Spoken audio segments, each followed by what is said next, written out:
Chapter ৭৯ another মার্মারিং। বরফের মতো ঠান্ডা একটা হাত যখন ক্লাইনের কবজিটা শক্ত করে চেপে ধরল, মুহূর্তের মধ্যে ওর গায়ের সব লোম খাড়া হয়ে গেল। সহজাত প্রবৃত্তিতেই সে নিজেকে ছাড়িয়ে নেওয়ার জন্য মরিয়া হয়ে নিজের হাতটা পেছনের দিকে টান মারল। পুরো শরীরে যেন একটা অসম্ভব ভারী অনুভূতি চেপে বসল। ক্লাইন তার শরীরের শেষ বিন্দু শক্তিটুকু এক করে নিজের হাতটা ছাড়িয়ে আনার জন্য হ্যাঁচকা টান দিল। ধপাস! ফ্যাকাশে বিবস্ত্র লাশটা এত জোরে একপাশে ছিটকে এলো যে সেটা অটোপসি টেবিল থেকে সোজা নিচে পড়ে গেল। কিন্তু তারপরেও সেই সাদা বরফশীতল আঙুলগুলোর খপ্পর ক্লাইনের কবজি থেকে একটু আলগা হল না, একেবারে আঠার মতো লেগে রইল। ক্লাইন যেন কয়েক মুহূর্তের জন্য চিন্তাশক্তি হারিয়ে ফেলল।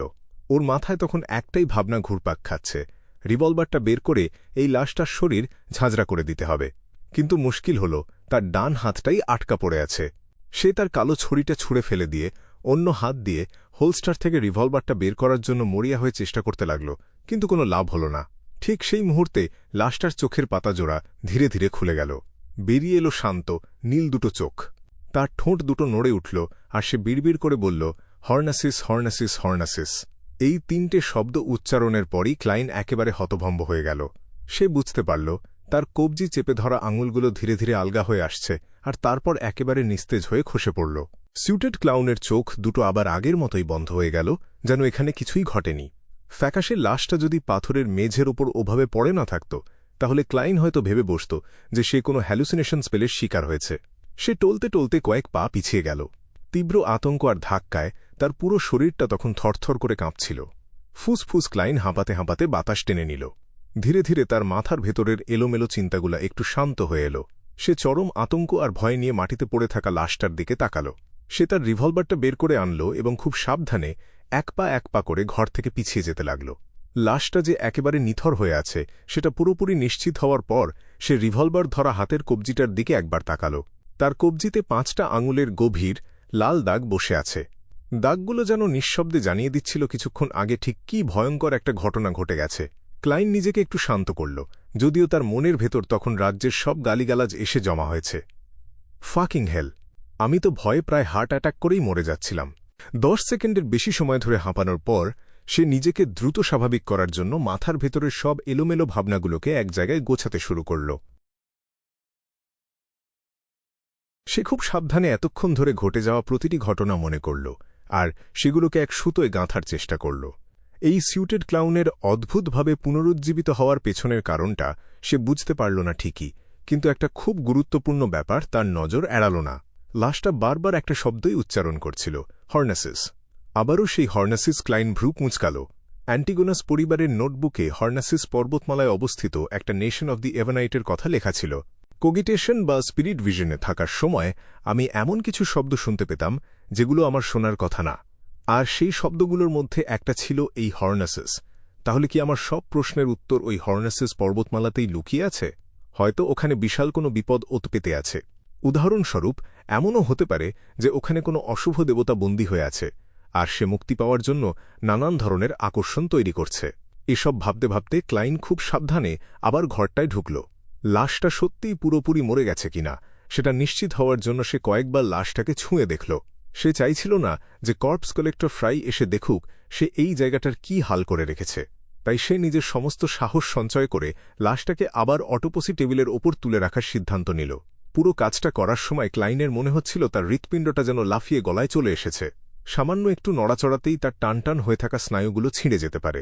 তার ওপর লাশটার শরীর থেকে যে বরফশীতল একটা অনুভূতি আসছিল সেটা তার কাছে ভীষণ জঘন্য লাগছিল।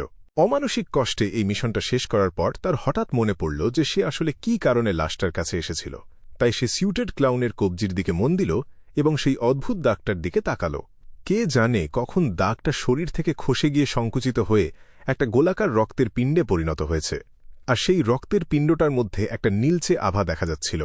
গোলাকার রক্তের পিণ্ডটা ছিল ঠিক একটা বুড়ো আঙুলের সমান। পদার্থবিজ্ঞানের সমস্ত নিয়মকে বুড়ো আঙুল দেখিয়ে সেটা একেবারে নিঃশব্দে শূন্যে ভাসছিল। এটা আবার কি? ক্লাইন বিড়বিড় করে উঠল, কিন্তু সে তাড়াহুড়ো করে সেটাকে ছোঁয়ার সাহস পেল না। এই অদ্ভুত রক্তের গোলকটাকে লুকিয়ে রাখার কোনো ইচ্ছাই তার ছিল না। প্রথমত সে জানতই না জিনিসটা ভালো নাকি খারাপ। দ্বিতীয়ত সে নিশ্চিত ছিল যে ফ্রাই, যে কিনা একটু আগে লাশটা পরীক্ষা করেছে, সে নিশ্চয়ই অনেক আগেই কবজির এই দাগটা খেয়াল করেছে। এমনকি এই অদ্ভুত রক্তের গোলকটা আসলে কি জিনিস সেটা ফ্রাইয়ের জানা থাকার সম্ভাবনাই বেশি। আর ফ্রাই যদি নাও জানে, তবুও এটা ক্যাপ্টেনকে জানানো এবং নাইট হক্সদের এটা নিয়ে গবেষণা করতে দেওয়াই সবচেয়ে বুদ্ধিমানের কাজ হবে। আমার নিজের উল্টোপাল্টা পরীক্ষা নিরীক্ষা করার চেয়ে সেটাই অনেক ভালো। ক্লাইনের মাথার ভেতর এই চিন্তাই ঘুরছিল। কোনো একটা সংগঠনে থাকার মানেই হল সেই সংগঠনের ক্ষমতাগুলোকে কিভাবে পুরোপুরি কাজে লাগাতে হয় সেটা জানা থাকা। ক্লাইন চরম স্নায়ুচাপে ভুগে কয়েক মিনিট অপেক্ষা করার পর দেখতে পেল কালো চুল, নীল চোখ আর পাতলা ঠোঁটের অধিকারী ফ্রাই ফিরে এসেছে। সে মুহূর্তের মধ্যেই ওই অদ্ভুত রক্তের গোলকটা খেয়াল করল, আর তারপর ক্লাইনকে ঠিক সেই প্রশ্নটাই করল যে প্রশ্নটা ক্লাইন একটু আগে নিজেকেই করেছিল। এটা কি? কোনো আইডিয়া নেই। ক্লাইন খুব সততার সাথেই মাথা নাড়ল। তারপর সে কিছুই না লুকিয়ে ঠিক কি কি ঘটেছিল তার সবটা খুলে বলল। দাগটা খসে গিয়ে রক্তের গোলকে পরিণত হয়েছে। ফ্রাই মাথা নাড়াল, দেখে মনে হল সে বেশ গভীর চিন্তায় ডুবে গেছে। একজন বিয়ন্ডারের লাশে সবসময় অদ্ভুত কিছু পরিবর্তন দেখা যায়। সে মুখ তুলে ক্লাইনকে বলল, ক্যাপ্টেনকে এখানে ডেকে আনো। লাশটা বিড়বিড় করে কি বলেছে সেটাও তাকে জানিও। ঠিক আছে। ক্লাইন ওখান থেকে পালানোর জন্য এমনিতেই উসখুস করছিল। তোমাকে ক্যাপ্টেনের সাথে আবার ফিরে আসতে হবে না, ফ্রাই যোগ করল। আমার মনে হয় এর পরে এখানে যা ঘটবে সেটা দেখতে তোমার একদমই ভালো লাগবে না। কথাটা বলতে বলতেই সে তার পাশ থেকে একটা রূপালী রঙের সার্জিক্যাল নাইফ তুলে নিল। ক্লাইন মাথা নাড়াল, তার চোখে মুখে তখনও আতঙ্কের রেশ লেগে আছে। আমি মনে মনে এটাই চাইছিলাম যে তুমি এই কথাটা বলো। সে তার ছড়িটা তুলে নিল, মাথায় হ্যাটটা পরল, আর তারপর খুঁড়িয়ে খুঁড়িয়ে চাইনিজ গেটের দিকে এগিয়ে গেল। কিপার্স রুমে গিয়ে সে দেখতে পেল ক্যাপ্টেন ডানকে, যাকে দেখে আর আগের মতো দুর্বল মনে হচ্ছিল না। ক্লাইনের মুখে পুরো ঘটনার বিবরণ শোনার পর ডান এমনভাবে মাথা নাড়াল যে সেটা খুব একটা বোঝাই গেল না। আমি ব্যাপারটা উপর মহলে জানাব, যাতে হোলি ক্যাথিড্রালের একটা ব্যবস্থা করতে পারে। হতে পারে ওরা হর্নেসেস পর্বতমালার প্রধান চূড়ায় মানুষ পাঠাবে একবার নজর বুলিয়ে আসার জন্য। ক্লাইন ছোট করে হ্যাঁসূচক জবাব দিল। কিপার্স রুমে শুধু স্লিপলেস কেনলি আর ক্যাপ্টেনকে দেখতে পেয়ে সে খুব সাধারণভাবেই জিজ্ঞেস করল, মিস্টার আয়োর আর বাকিরা কি বিশ্রাম নিচ্ছেন? ডান মাথা নেড়ে বলল, আয়ুর আর বোর্জিয়া সেন্ট সেলিনা ক্যাথিড্রালে আছে। লোরোটা হয়তো কোনো কফি শপ খুঁজছে। Coffee shop? ম্যাডাম, লোরোটা তো এখনও তার আঘাত থেকে পুরোপুরি সেরে ওঠেননি, তাই না? ক্লাইন অবাক হয়ে জিজ্ঞেস করল। ডান তার নাকের ওপরের অংশটা 2 আঙুল দিয়ে ঘষতে ঘষতে হেসে ফেলল। লোরোটার 3টে শখ আছে, কফি, ডেজার্ট আর মেইড সার্ভেন্ট। ওর দাবি হল দ্রুত সুস্থ হয়ে ওঠার জন্য ওর এই 3টে জিনিস খুব দরকার। Made servant? ক্লাইন চরম বিভ্রান্ত হয়ে জিজ্ঞেস করল। ম্যাডাম, লোরোটার কি বিশেষ কোনো ফেটিশ আছে নাকি? ডান অসহায়ভাবে মাথা নেড়ে বলল, সে মেইড সার্ভেন্টদের খুব পছন্দ করে। হ্যাঁ, ঠিকই শুনেছ। শুধু তাই না, সে এমন মেয়েদের পছন্দ করে যাদের স্তন বেশ বড়। সে সত্যিই খুব অদ্ভুত। এই কথার জবাবে ঠিক কী ধরনের অভিব্যক্তি দেখানো উচিত ক্লাইনের সেটা জানা ছিল না। ডান আর এক মুহূর্তও দেরি না করে কিপার্স রুম থেকে বেরিয়ে গেল। ক্লাইন পেছন থেকে তার দিকে তাকিয়ে রইল আর মনে মনে অপেক্ষা করতে লাগল কখন সে ঘুরে দাঁড়াবে। এরই মাঝে সে আর চোখে খেয়াল করল স্লিপলেস কেনলি তার পকেট থেকে পকেট ওয়াচটা বের করে ডালাটা খুলল। 3, 2, 1। মনে মনে ক্লাইনের কাউন্টডাউন শেষ হওয়ার ঠিক পর মুহূর্তেই ডান থমকে দাঁড়াল এবং পেছন দিকে ঘুরে তাকাল। আর একটা কথা ভুলে গিয়েছিলাম, ক্লাইন, আজ সারাদিন তোমার ওপর দিয়ে অনেক ধকল গেছে। যখন তুমি একটু রিল্যাক্স করবে তখন তোমার ভীষণ ক্লান্তি লাগবে। বিকেলবেলায় তোমার এখানে থাকার কোনো দরকার নেই। তুমি বাড়ি ফিরে গিয়ে একটু বিশ্রাম নাও। আগামীকাল আমি আমাদের ক্ষয়ক্ষতির বিস্তারিত তালিকা দিয়ে একটা অ্যাপ্লিকেশন জমা দেব। ঠিক আছে? আর হ্যাঁ, তুমি যে একজন বিয়ন্ডারকে খুন করেছ সেটা নিয়ে খুব বেশি দুশ্চিন্তা করো না। তাকে মেরে ফেলাটা আসলে অনেকগুলো মানুষের জীবন বাঁচানোরই সমান। সত্যি বলতে আমার এখন বেশ ভালোই লাগছে। ক্লাইন নিঃশব্দে স্বস্তির নিঃশ্বাস ফেলল। ডান হালকা করে মাথা নাড়ল। আর ঠিক যখন সে আবার ঘুরে দাঁড়াল তখন সে নিজের কপালে একটা থাপ্পড় মারল। আমি ওই বিয়ন্ডারের স্কেচটা লিওনার্ডের হাতেও দিয়েছি। সে আর পুলিশ ডিপার্টমেন্ট মিলে পরবর্তী তদন্তের দায়িত্বে আছে। আমার বিশ্বাস ওই বিয়ন্ডার নিশ্চয়ই ঘোড়ার গাড়িতে চড়েছে, কোথাও না কোথাও খাবার খেয়েছে, আর তার থাকার জন্য কোনো জায়গাও ছিল। সে যেখানেই পা রাখুক না কেন, যা কিছুই সে স্পর্শ করুক না কেন, অবচেতনভাবেও সে যা কিছু ফেলে যাবে, সবকিছুই তার বিরুদ্ধে একটা নীরব সাক্ষী হিসেবে কাজ করবে। সম্রাট রোজেলের কথাগুলো সত্যিই ভীষণ বাস্তব। হ্যাঁ, ক্লাইন একদম বোকার মতো উত্তর দিল।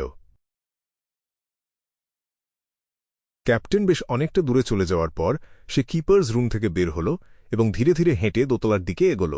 যাওয়ার পথে হঠাৎ তার একটা কথা মনে পড়ে গেল, আর সেই সাথে তার বুকের ভেতর আরেক দফা আতঙ্কের স্রোত বয়ে গেল। ওই সিউটেড ক্লাউন দাবি করেছিল যে সিক্রেট অর্ডার সিয়ার দের সিকোয়েন্স পাথওয়ে নিয়ন্ত্রণ করে সে যদি একটু বাড়িয়েও বলে থাকে এবং ওদের কাছে যদি উঁচু সিকোয়েন্সের পোষণ ফর্মুলা নাও থাকে, তবুও নিচু সিকোয়েন্সের ফর্মুলাগুলো যে ওদের কাছে নিশ্চিতভাবেই আছে তাতে কোনো সন্দেহ নেই। তার মানে এই দাঁড়ায় যে ওদের দলেও বেশ কয়েকজন সিয়ার আছে।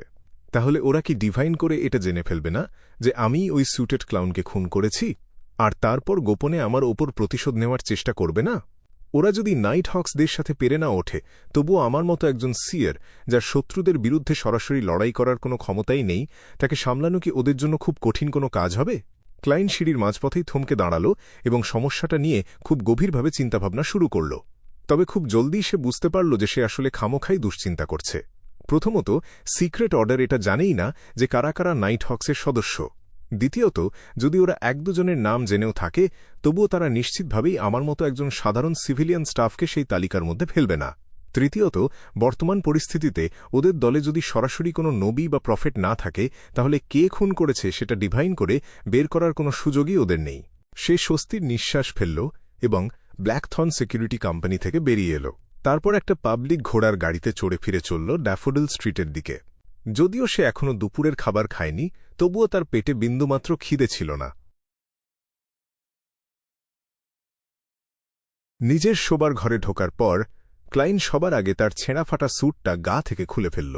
তারপর সে তার হাফ টপ হ্যাটটা খুলে বিছানায় গিয়ে শুয়ে পড়ল এবং ঘুমানোর চেষ্টা করতে লাগল। কিন্তু তার মস্তিষ্ক তখনও পুরোপুরি সজাগ হয়েছিল, যেন তার পুরো সত্তাই কোনোভাবেই রিল্যাক্স করতে পারছিল না। তার মাথার ভেতর স্যুটেড ক্লাউনকে গুলি করে মারার দৃশ্যটা ঘুরছিল না, বরং বারবার মনে পড়ছিল সেই লাশটা সরানোর দৃশ্য আর সেই গায়ে কাঁটা দেওয়া ভয়ঙ্কর অভিজ্ঞতার কথা। প্রথমবারের মতো কাউকে খুন করার জন্য তার আর কোনো অপরাধবোধ বা অস্বস্তি কাজ করছিল না, বরং পুরো ব্যাপারটা মনে পড়লেই তার ভেতর এক ধরনের তীব্র ঘৃণা আর বিরক্তি তৈরি হচ্ছিল। প্রায় হয়তো এটাই চাইছিল। তার আশা ছিল, আমি যদি লাশটার কাছে যাই এবং সরাসরি তার মুখোমুখি হই, তাহলে হয়তো আমার ট্রমাটা কেটে যাবে, কিন্তু আগের ট্রমাটা কেটে গেলেও এখন আমি সম্পূর্ণ নতুন একটা ট্রমার শিকার হয়েছি। ক্লাইন নিজেকে নিয়েই একটু তাচ্ছিল্যের হাসি হাসল। ধীরে ধীরে সে অনুভব করল যে তার স্নায়ুগুলো শান্ত হয়ে আসছে। কখন যে তার চোখ লেগে এসেছিল সে নিজেই বুঝতে পারেনি, কিন্তু যখন তার ঘুম ভাঙল তখন তার পেট খিদেও চোঁচো করে রীতিমতো প্রতিবাদ জানাচ্ছিল। আমার মনে হচ্ছে আমি আস্ত একটা ঘোড়া খেয়ে ফেলতে পারব, ক্লাইন বিড়বিড় করে উঠল। সে জানালার বাইরে তাকিয়ে দেখল পশ্চিমে সূর্য ডুবছে আর আকাশটা এমন লাল হয়ে আছে যেন সেখানে আগুন ধরেছে। পুরনো কিন্তু আরামদায়ক ক্যাজুয়াল জামাকাপড় পরে সে তরতর করে হেঁটে নিচতলায় নেমে এল। রাতের বেলায় কি রান্না করা যায় সে বিষয়ে কিছু ভাবার আগেই সে সদর দরজা খোলার শব্দ শুনতে পেল। মেলিসা কথাটা মনে পড়তেই তার ঠোঁটের কোণে এক চিলতে হাসি ফুটে উঠল। যেদিন থেকে সে পাবলিক ঘোড়ার গাড়িতে যাতায়াত শুরু করেছে, সেদিন থেকে তার বোন আর কখনো বাড়ি ফিরতে দেরি করে না। তালা ঘোরানোর শব্দ হল এবং দরজাটা খুলে গেল। বইখাতা আর স্টেশনারি জিনিসপত্র ভরা ব্যাগটা কাঁধে নিয়ে মেলিসা ঘরের ভেতর ঢুকল। সে রান্নাঘরের দিকে তাকিয়ে বলল, ক্লাইন, তোমার জন্য একটা চিঠি এসেছে। তোমার মেন্টর পাঠিয়েছেন। মেন্টরের কাছ থেকে চিঠি? ও হ্যাঁ, ঠিক তো। আমিই তো তাকে হর্নাসিসের প্রধান চূড়ার প্রাসঙ্গিক ঐতিহাসিক পরিস্থিতি সম্পর্কে জানতে চেয়ে চিঠি লিখেছিলাম। ক্লাইন প্রথমে একটু চমকে গেলেও পর মুহূর্তেই পুরো ব্যাপারটা তার মনে পড়ে গেল।